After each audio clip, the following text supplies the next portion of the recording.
Queridos amigos, bienvenidos nuevamente al canal. Quizás decirle fascista a alguien en términos contemporáneos es el insulto preferido de la izquierda mundial. Cuando se habla de Donald Trump, cuando se habla de la oposición en Venezuela, cuando en Latinoamérica se habla de quienes adversan a la izquierda, generalmente sale el latiguillo de fascista como un insulto habitual para calificar al otro.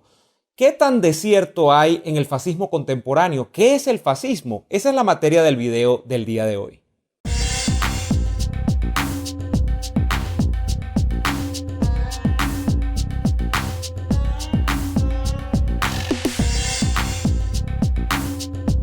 The Thinkers, estudio creativo.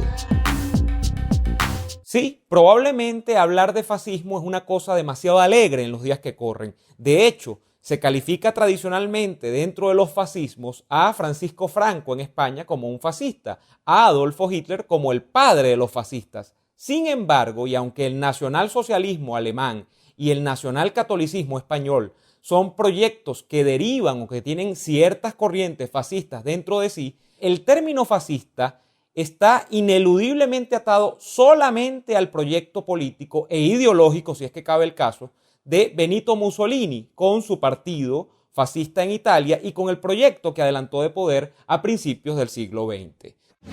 ¿De dónde sale el fascismo en Italia? Bueno, fascismo deviene de la palabra fasci di combattimento. Los fasci di combattimento son una especie de milicia que armó Benito Mussolini a principios del siglo XX en Italia. Específicamente se fundan creo que en el año 1919. Pero el fasci di combattimento no es un cuerpo político que fuese enteramente nuevo. El fasci di combattimento es en esencia una milicia que busca reminiscencias del siglo XIX en la propia Italia. Están muy vinculados con el mundo de las ligas o las legas. Las ligas en Italia son alianzas que surgían entre regiones para, de alguna manera, adelantar políticas comunes, para oponerse a designios de un monarca, porque Italia sí estuvo gobernada por una monarquía, de hecho, hasta 1946, creo, 47, una monarquía parlamentaria, pero monarquía al fin, que por supuesto en el siglo XIX todavía tenía cotos de alguna manera absolutistas. Y las ligas eran agrupaciones, organizaciones que entre las distintas regiones de Italia se coaligaban para poder justamente adelantar algunas políticas. Bueno, de esa herencia y de la herencia incluso precedente, de la herencia del Imperio Romano, con una especie de figura que ustedes la verán mucho, pueden conseguir por internet, que hace como un haz o una agrupación de varillas, de palitos, atadas por una especie de cordón de cuero, ese haz de varas, se dice que eso es un fascio, y un fascio era como el instrumento o el objeto que utilizaban los lictores romanos, que eran como una guardia personal que tenían los grandes o los altos magistrados en la época del Imperio Romano para protegerles. Es como una figura de autoridad, el haz de varas del fascio. En todo caso, el fascismo es una interpretación de hechos históricos del pasado, traídos al siglo XX. Es el siglo XX tratando de glorificar la época del Imperio Romano, tratando de glorificar las alianzas de las ligas romanas del siglo XIX, tratando de glorificar a la gran Italia, la predestinación italiana a hacer grandes cosas. Eso es el fascismo, pero además una reacción en medio de un contexto histórico bien particular.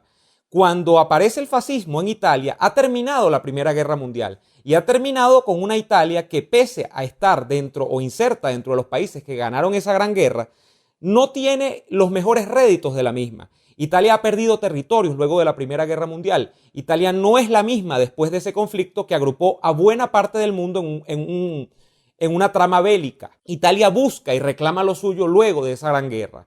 ¿Qué ocurre? Que en medio de las respuestas que pretendidamente tenía que dar el capitalismo, la democracia liberal, que tenía que dar incluso la socialdemocracia, que gobernaba en Italia a principios del siglo XX, o que tenía que dar el comunismo, surge la tercera vía, la vía del fascismo, como respuesta a esto.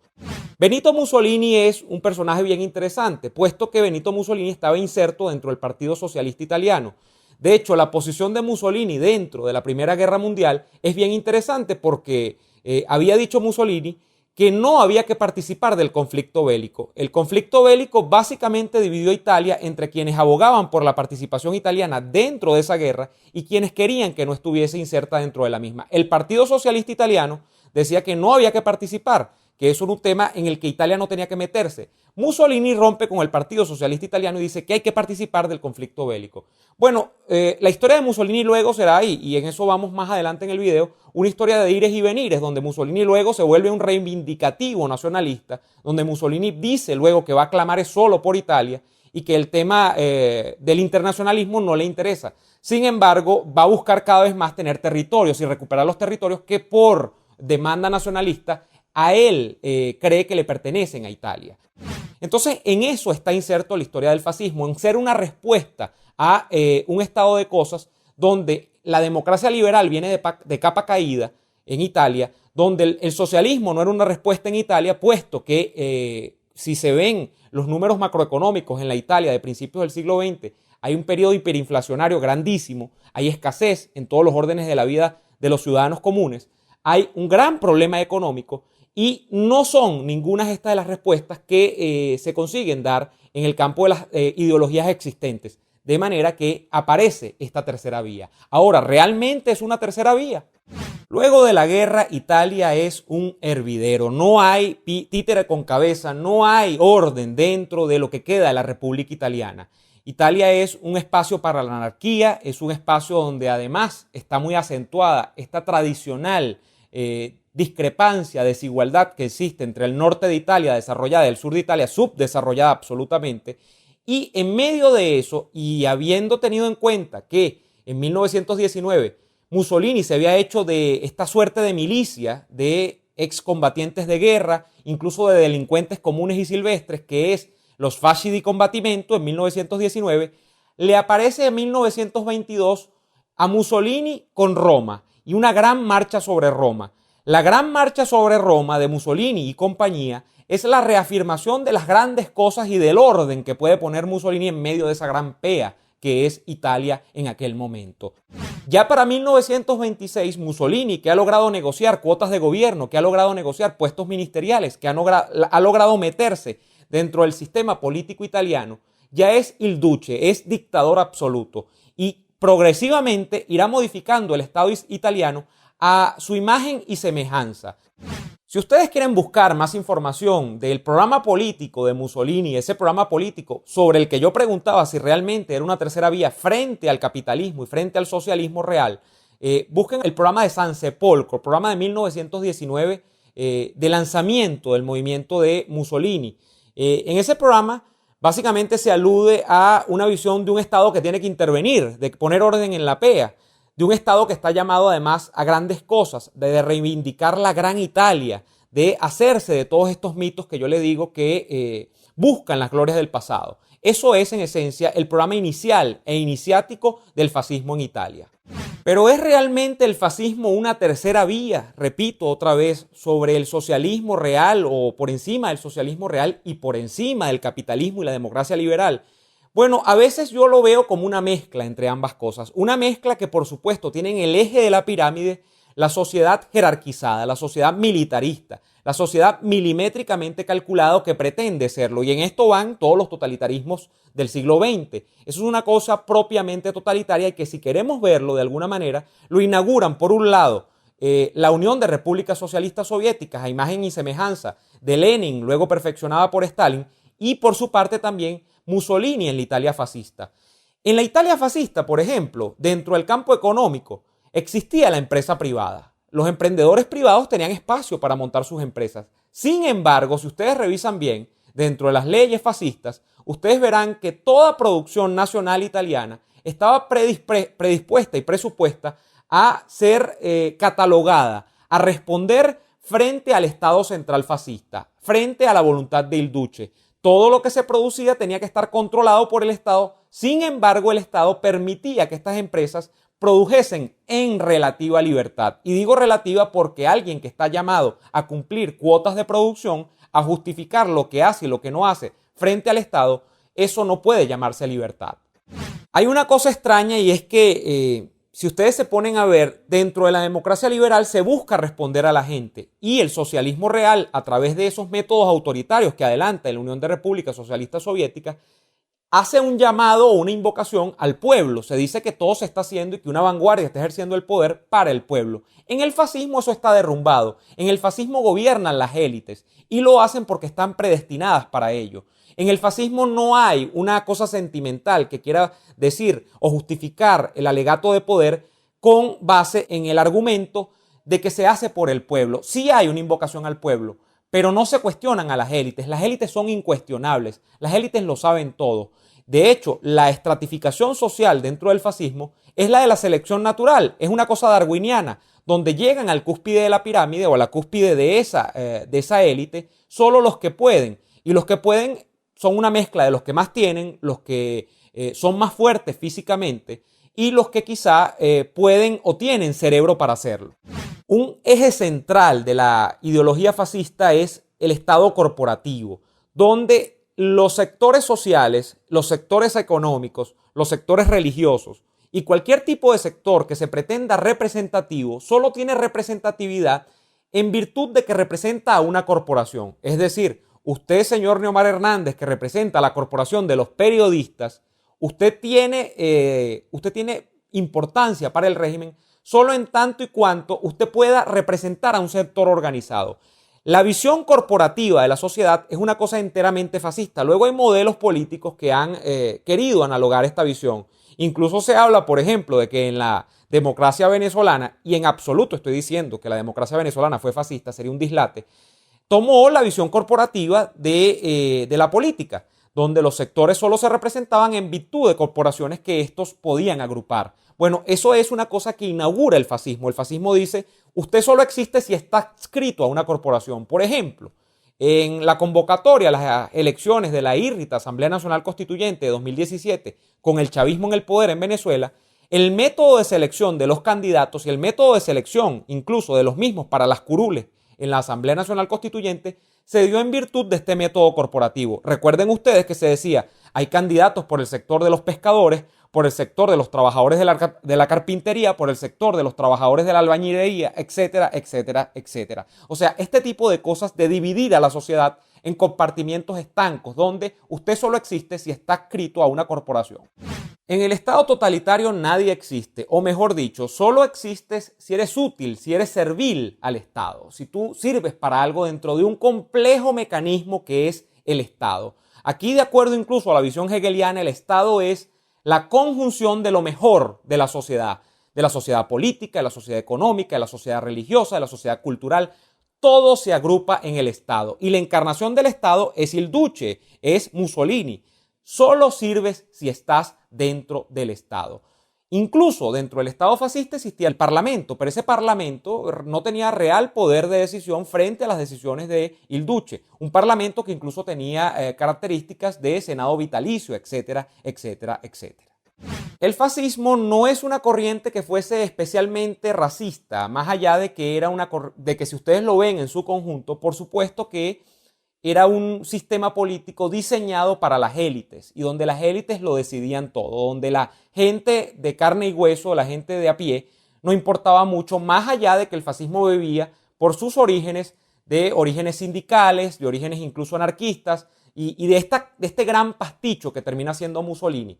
Pero más allá de eso, el Estado fascista no es analogable al Estado nacional socialista de Hitler, donde el componente racial tenía una carga mucho más importante que la que tenía dentro del Estado fascista. Si se van ustedes, de hecho, a buscar dentro de la historia del fascismo italiano, hay pocos momentos donde se hable de antisemitismo, por ejemplo, de persecución a los judíos. Solo al final del régimen, hacia 1938, se habla de algunos incidentes donde se perseguían a los judíos en Italia. No era un ítem, no era un issue que le importara mucho a Mussolini. De hecho, hay mucha gente que dice que incluso para ser totalitario, para abarcar todo el conjunto de las vivencias del ciudadano común, del individuo de carne y hueso, de vigilarle incluso hasta en lo más privado de su casa, el totalitarismo fascista se queda rezagado en algunos aspectos. Era muy rupestre, era el primer gran intento, digamos, de esta ola de cosas que luego tienen expresión más concreta en en Alemania e incluso en la España de Franco, donde también es un poco más rezagado. La expresión más acabada del totalitarismo la tenemos es en Alemania con Hitler. En Italia fue una cosa que termina encerrándose muy puertas adentro del territorio italiano, que estos llamados a la grandeza romana, estos llamados a la grandeza de esta raza indomable, que buscaba revivir incluso las épocas del Imperio Romano, se quedan un poco rezagadas y Mussolini se termina convirtiendo en un caudillo de segundo orden dentro del eje del mal, que luego va a involucrarse dentro de la Segunda Guerra Mundial. De hecho, es Mussolini uno de los primeros en caer. En 1943, por decisión del rey, que estaba en aquel momento en la corona italiana, recuerden ustedes que Italia era una especie de república parlamentaria, luego abolida por la época fascista, pero donde aún existía la figura del rey, Mussolini termina siendo destituido o quitado del cargo de una suerte de consejo nacional que había dentro del partido fascista por la pérdida de un territorio, en específico creo que de la isla de Sicilia, en Italia, en medio de la guerra. Bueno, Mussolini termina encarcelado, termina luego intentando, ya finalizada la guerra hacia 1945, de escaparse de la cárcel, irse por la frontera hacia Suiza. Allí lo agarran unos partisanos, lo llevan creo que a Roma, y en Roma es donde termina finalmente colgado, apaleado, abuchado, entre escupitajos, entre lo peor que podía hacer el pueblo con aquel que en algún momento fue il Duce todopoderoso. Si a mí me ponen a resumir el fascismo, yo lo resumiría con 2, 3 o 4 cosas muy importantes. Número 1, una visión elitista de la política. Número 2, una sociedad militarizada, absolutamente jerarquizada y que solo tiene expresión si el Estado decide que tiene validez. Es una sociedad que no importa, el individuo no importa, lo que importa es la masa, lo que importa es la realización, la gran realización que pretende adelantar el Estado. Número 3, una economía que pese a respetar la propiedad privada, solo dejaba que estos emprendedores privados tuviesen cabida si respondían con cuotas de producción frente al Estado central. Por tanto, era una economía intervenida. Por tanto, yo siempre diré que el fascismo no es una respuesta de extrema derecha a nada, si es que cabe hablar en ese eje cartesiano que yo tanto repudio de la izquierda y la derecha, del fascismo como expresión cabal de extrema derecha. La economía durante el fascismo no era una economía plenamente libre. De hecho, la política, el eje de libertad dentro de la política en la época fascista no podía hablar de libertad. O sea, ese eje de libertad estaba prácticamente anulado. Por tanto, hablar de liberalismo dentro del fascismo es hablar de contrasentidos. Esas son 3 cosas esenciales que yo veo allí dentro del fascismo y que serían mi gran resumen si es que me toca apurarme mucho para decir qué es el fascismo. Dicho todo esto, les agradezco por ver este video. Les agradezco además por suscribirse a patreon.com, donde estoy compartiendo mucho más material que solo pueden ver por allí. Pueden inscribirse en patreon.com/neoadolfo. Pueden ayudarme además suscribiéndose al canal, como siempre, dándole like a los videos, activando la campanita para que les lleguen las notificaciones y como siempre les doy las gracias por los comentarios que dejan acá abajo en la cajita de esos comentarios. Sin mucho más que decir, me despido. Hasta la próxima.